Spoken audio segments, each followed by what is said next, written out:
So here's one off the top here. Can you use the movement of chi throughout the body as a focus or method for practice? Yes. Are we done? Yeah. So yeah, I could just expand on that just a little bit. One of my teachers, Chunyi Lin, here she is. Hi, Jen. We were 11:30. That's okay. We started without you. Okay, that's good. Said that after you've practiced a little while, and Rosebud knows this very well, about 80% of your practice is in stillness. Okay. So even if you just a few moves, big body moves, then you make the move more subtle, then you sit and then you rehearse the move in your mind.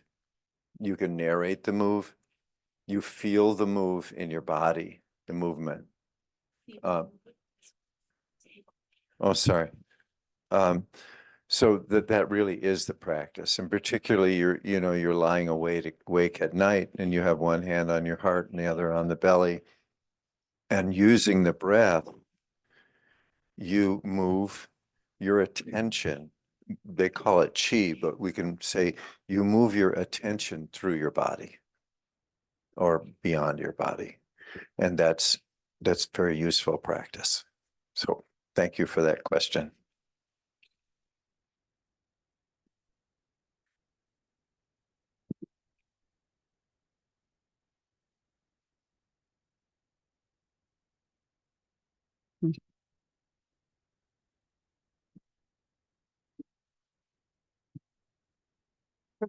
I'm just not sure that's going to be as response. useful.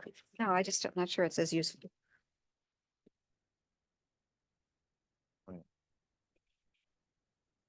It's fine. It's just I'm not sure it's as useful as some of the others. This one's, can you speak of generosity and reflecting on one's generosity as an aid to metta for oneself? Yeah, generosity is hugely important. It's where the teachings began when, in the West, we start with meditation, but the Buddha didn't. The Buddha started with generosity. That was always where the teachings began. That's what Dana is. And I think it is an aid to metta for oneself, because when we recognize our qualities of generosity, those are lovely qualities. It's hard to deny that. And they make us feel happy. So that also increases our goodwill towards ourselves. And generosity is so, I don't know, flexible. I'm not coming up with a word. I mean, there's so many ways to be generous. It's, just walking, pushing your grocery cart on the right side of the road. When you're walking up the stairs, being on the right, the side that's the side people expect, or, there are lots of ways to be generous. It's not about material generosity. And I'll just say one thing and then let other folks here talk. I find it can be really helpful to reflect on generosity in my meditation practice and ask myself, well, how could I bring forth generosity in this practice, in my practice as I'm sitting, in my meditation practice? So, it's generosity to be willing to have arise what's arisen, to not be resisting it. It's generosity to be willing to be with whatever is happening in the mind and body with kindness and goodwill. That's generosity to oneself. So recognizing that it's just it's a quality of heart that we can bring to everything all the time.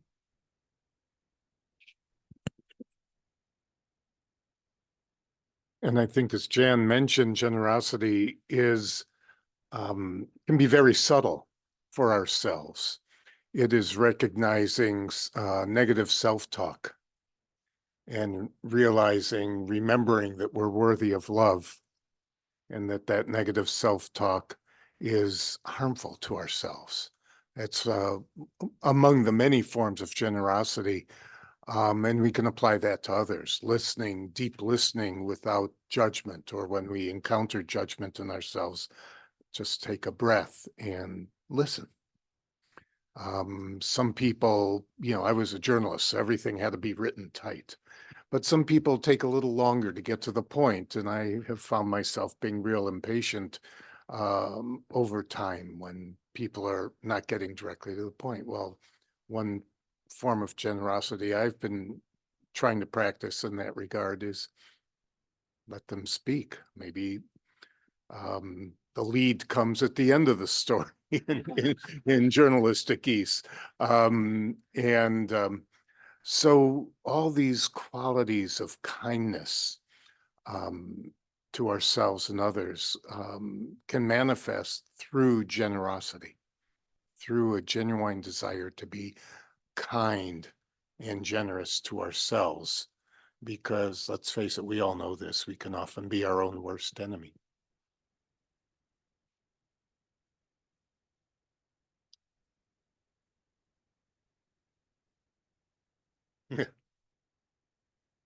Please talk about working with fear. Fear is what I call, I talked about this a little bit in my talk, is what I think of as a primal bit of conditioning. It was around in the beginning of our species as a survival mechanism, and it hasn't gone away. But we've, over the millennia, have found more and more ways to keep fear down. So in the insight process of meditation, one of the questions we can ask ourselves is, when something strong comes up, what's fueling that strong emotion? I think I mentioned to a couple of you in one-on-ones that I was conditioned to be an angry guy, and at some point I realized that I wasn't really that angry. I didn't have that much to be angry about in this life, but I was scared to death. And that the fear, the anger was covering the fear. Fear is, there are other primal bits of conditioning I've been thinking a lot about lately. The fear of being cast out of my tribe, which can lead to things like people pleasing and obsequiousness, or the opposite, anti-people pleasing, which is more my thing. But fear is in us all, and anybody who says they don't have fear maybe hasn't looked deeply enough, often enough. So what I do is, and again, it all comes down to this in practice so often, is whatever I'm feeling, feel it in at the bodily level. You can't outthink fear, but you can feel it in your body, and when you feel it in your body, you can't run the show.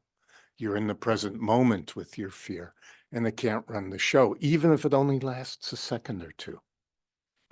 And then if you're in a stable place, a solid place in your practice, you can ask, what's fueling this? What's going on here?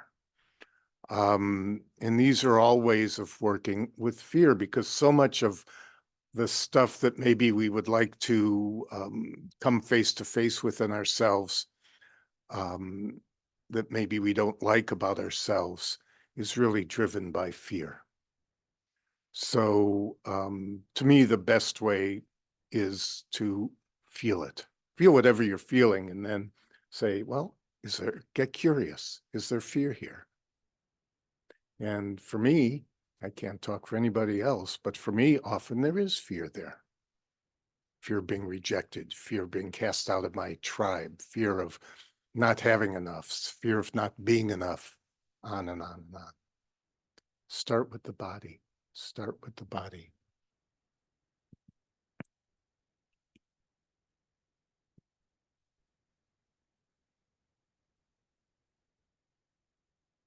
In the Tibetan tradition, they talk about two types of fear.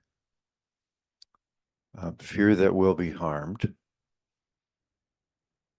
and fear that will cause harm.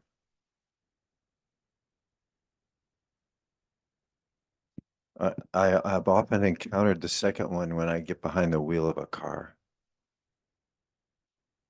I've seen people in prison who were living ordinary lives who, because of a temporary lapse, caused a lot of harm. And are devastated by it. And so fear of being harmed, that's our survival instinct, I think David was referring to. We want to preserve our lives so that we can reproduce and the species can go on, right? That's hardwired. I think fear of causing harm is hardwired too. I think another name for that, if you flip it over, is kindness and compassion and love. And I think that's hardwired. I'll tell you a story about my grandson, who's just turned 21, who was on a he's in college, and they were on an expedition. They were in Nicaragua studying the sea turtles. And this group of young people were having a great time swimming out in the ocean, body surfing and so on, in this wild area. And 5 of them were out there, and they noticed that the shore was really far away. And they said, we better swim back. So they started swimming back, 2 guys and 3 young women. And one of the women was a strong swimmer, and the 2 guys were doing fine. And my grandson heard this woman calling his name, and she was drowning. And he immediately turned around and swam out with the riptide to her and got a hold of her, wrapped his arm around her waist, and swam back to shore. And the other guy did the same thing with the other woman. So this is heroism, where we're willing to risk our life to save someone else.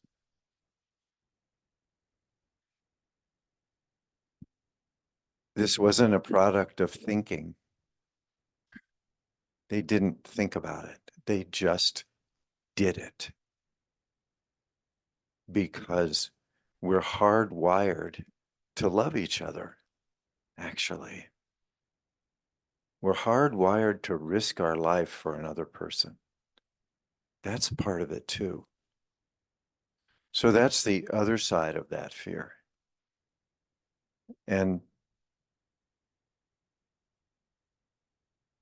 if we just are able to flip it over and be with what arises with it. So if I'm afraid and I can pause and take a breath and see what that is, then I can move into it with some kind of awareness. And this is a lot of what this life is dealing with our hardwiring as animals. We are all animals.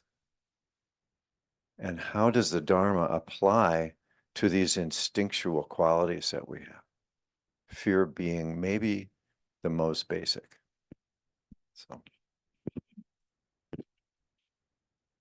Just another thought, maybe that another way to think about what happened there is that your grandson and the other young man, what they were able to do was release self-view, that it wasn't any longer about me.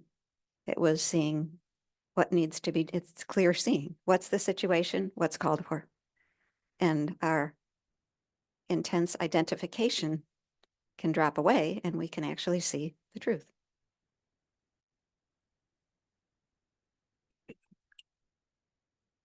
Yeah, no, but maybe one from the Anybody have a question that hasn't wound up in the bowl?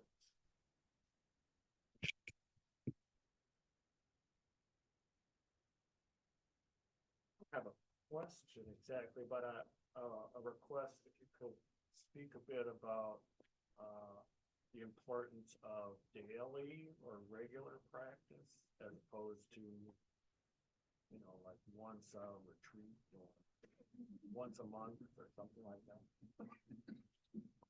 that. I'll go first. Interestingly enough, oh, sorry, yes.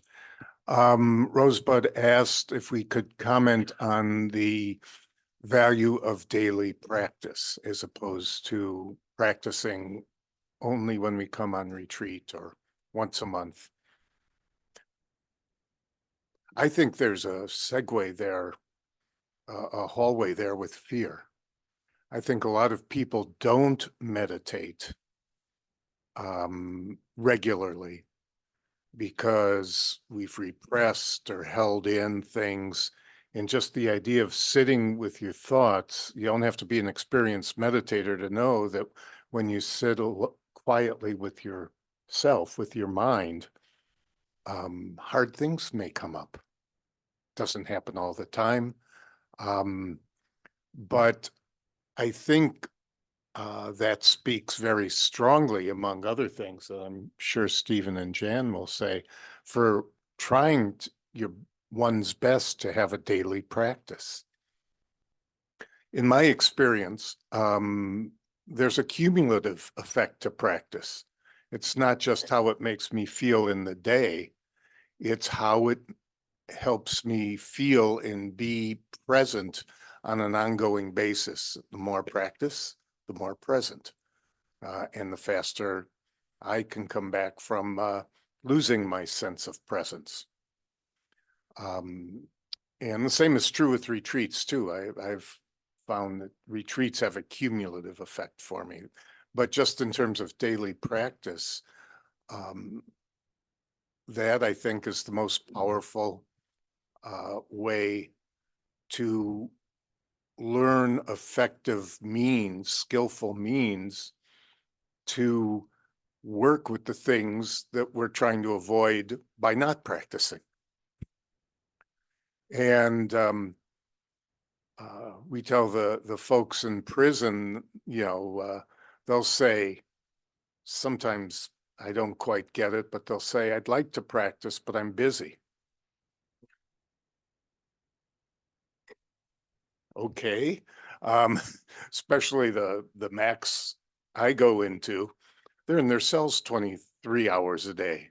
It's still really a super max. But I know, having been with a lot of these guys for a long time, that there's some hard things in there, hard things about the life that led them to do what they did, and just hard things that maybe we all share since we've been lucky enough to and privileged enough to stay out of prison. So yes, every day, if possible. The problem, of course, is a lot of people have religion residue, religious trauma residue, and it's that's can be an impediment too. This isn't religion, and it's a practice. It's training the mind. It's opening up in a way that we can embrace and be harmonious with all that is. But it takes courage. I've always believed this practice takes courage, and meditating every day takes that much more courage.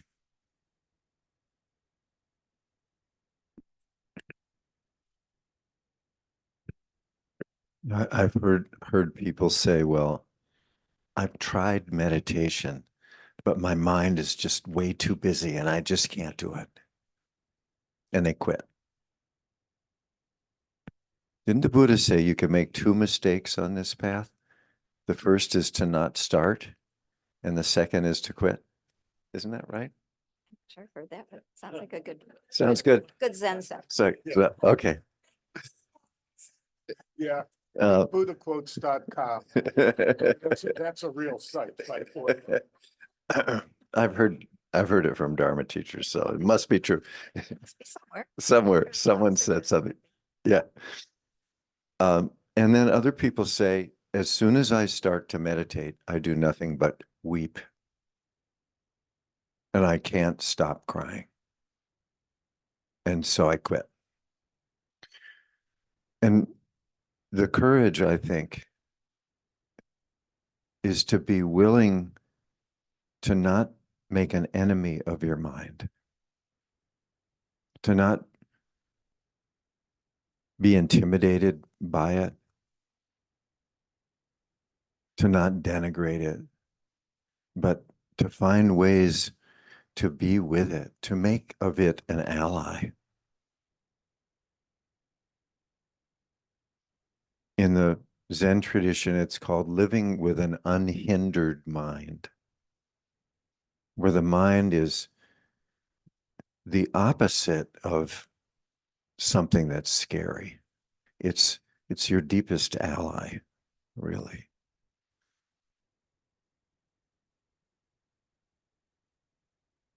And that happens slowly, step by step, really, doesn't it? I think this practice is daily practice, regularly, and during the day, informal practice. Just pausing and I'm putting on my coat. Wow, this is cool. I'm making myself warm. I'm taking care of myself. What a beautiful coat. I never noticed.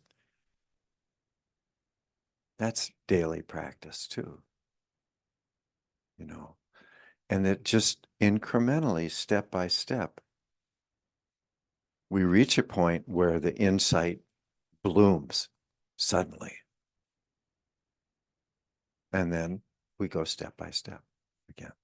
Thank you for bringing that up, particularly on a retreat, because we can continue the energy that's generated on this retreat as we leave. So. Yeah, just, yes, really, really important. Let's do a time check. 11:47. Okay, so we have a couple more minutes. Okay, yeah, Lester.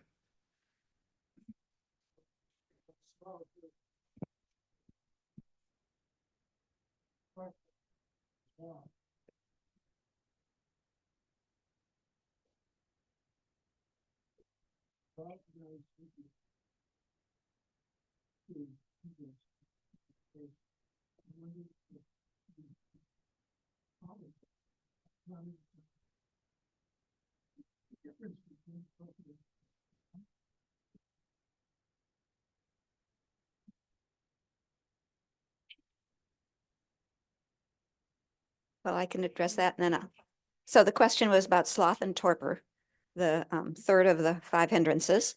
And are they different? Why does the Buddha use 2 words? It's often translated as dullness and sleepiness. And I think that's the difference. So dullness is a mind that gets like cloudy, foggy, maybe even dreamy a little bit, but not asleep. Sleepiness is a mind that really wants to go to sleep. And actually that can be a really helpful investigation to start to notice, well, is this feeling that's arising, is it just a kind of a dullness, a lack of energy, a really not lack of interest, or is it sleepiness? They're different. But the key for both of them is they need to be noticed quickly. That once they've taken us over, it's really hard to get out of them. But so just realizing there are 2 can actually be enormously helpful. But then I'll let you hear from the other. A caution about torpor. I've joked in the past that if I had was practicing, I've been meditating since I was 17, but if I'd been practicing like this back in my use and abuse days, torpor might well have been my drug of choice because it's a pleasant feeling. It really is. You know, you're meditating and you think you're concentrated. There's the delusion that you're concentrated, and everything is just so sweet and mellow, and everything is just flowing. And that can happen when you're actually meditating, but it can also happen with sloth. It's like, wow, I just sat for 3 hours and it was like so cool, man.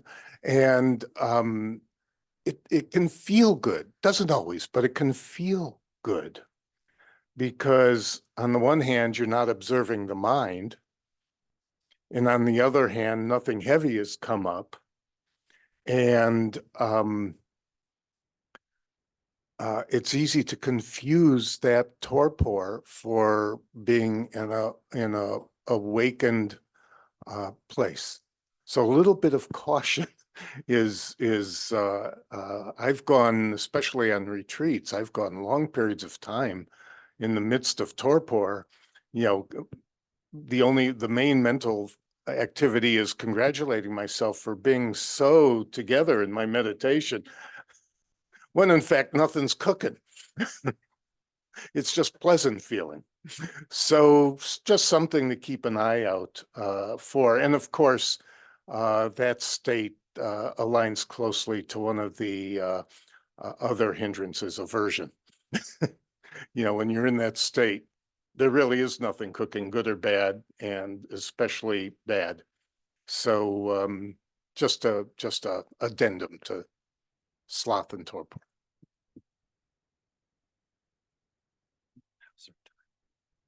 Time do I want to do this one since somebody put it in?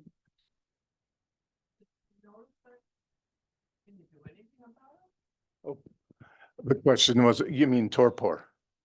Yeah, if you notice torpor, Sleepiness instead of torpor, because I think actually sloth means dullness. Torpor is sleepiness. Which are you talking about? I thought it was the other way around. Okay. I must have been asleep. Well, I'm not sure. Why don't you use other words? Okay, sleepiness, but it's kind of a nice sleepiness. So that's dullness. Yeah, okay. Yeah. Can you do, the question was, can you do anything about it? Yes, open your eyes. Let light in, literally. And if it's the room is dark or there's no source of light, breathe in light through the eyes. That's one of the time-honored things, and it works for me. Increase mindfulness. Make sure you're actually present. Increase mindfulness. The best strategy. Because when we're in dullness, the mind is just, it's not really paying attention. So increase attention, awareness. Zoom question? Okay, yes.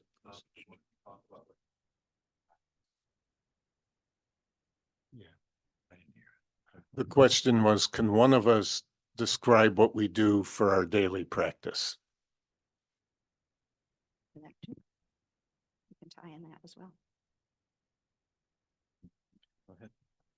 So this one's a little bit similar, or related anyway. What's the hardest part of practice we each have to work with personally, and how do we get ourselves through that? So, want me to start? My daily practice tends to be in the morning. I sit in the morning. I try to sit first thing. I find that's the easiest for me.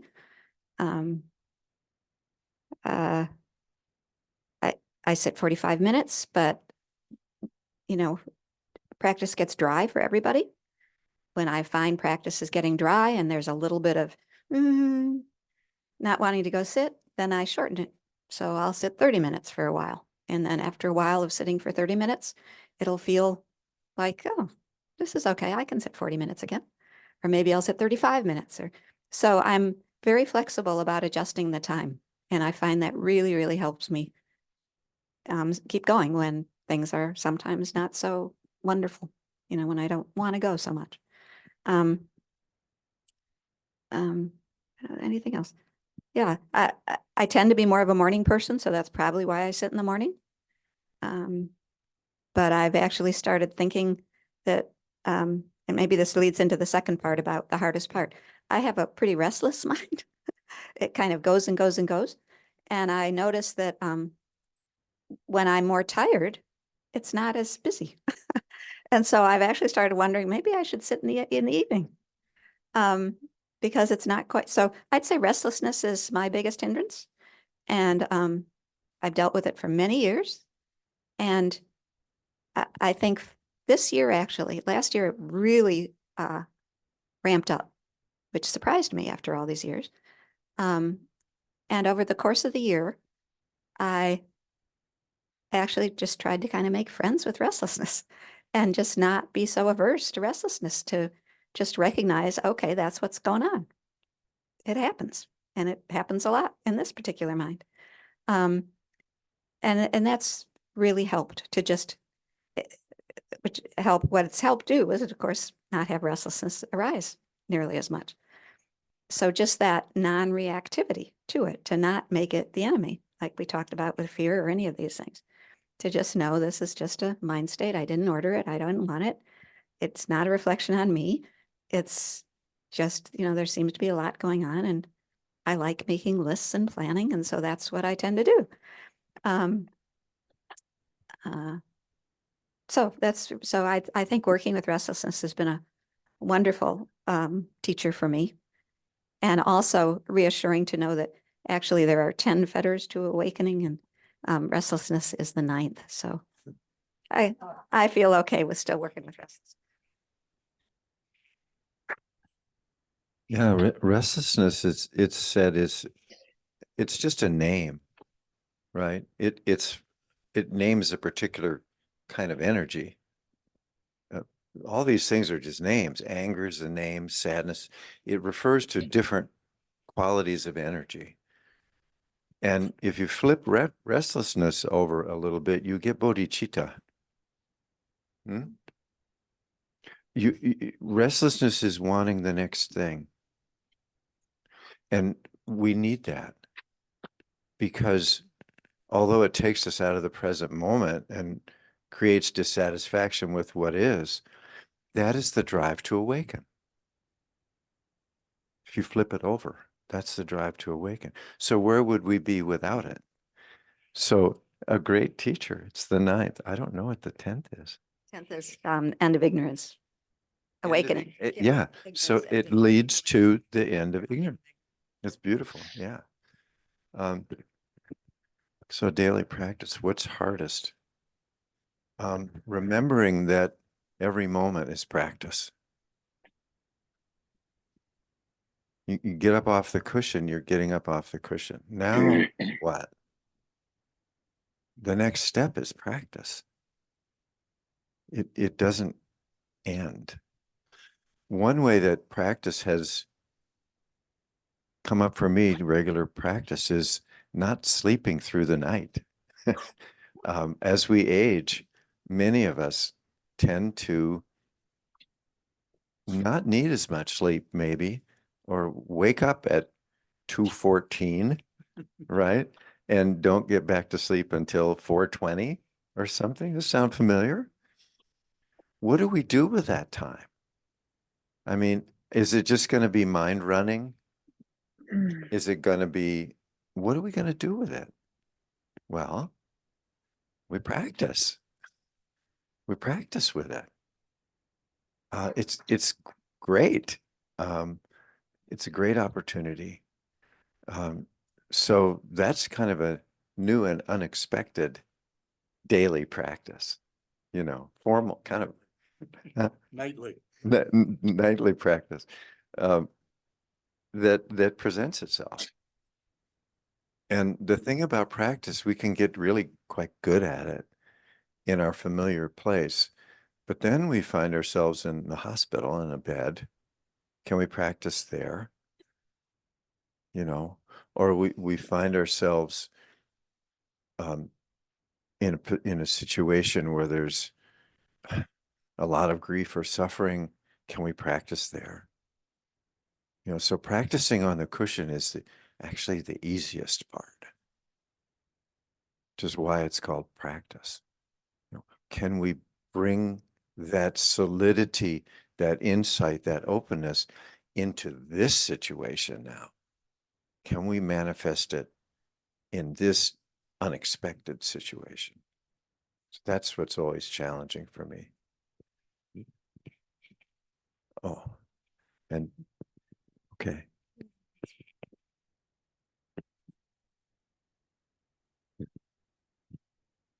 In addition to everything that Jan and Stephen said, what I'm coming to grips with is what I bring into my body before I practice. So Mary and I sit together every morning, but before we get there, often I've read the news. And I'm just beginning to understand just how harmful that is. Now, I'm a retired journalist, so I think news is a good thing. Better that we know that than we don't know. But as a practitioner, I think there's an element of timing involved too, or when we ingest that news. So I'm trying to just read happy stuff before, or mindless stuff like sports or something like that, before I practice, because that has an impact. And when it does have an impact, it is something to practice with, for sure. But as there's a wonderful teacher that some of us know who just died recently, Wes Nisker, who told me once when I was talking with him in an interview about my practice that I really just learned how to deal with this issue, of suffering.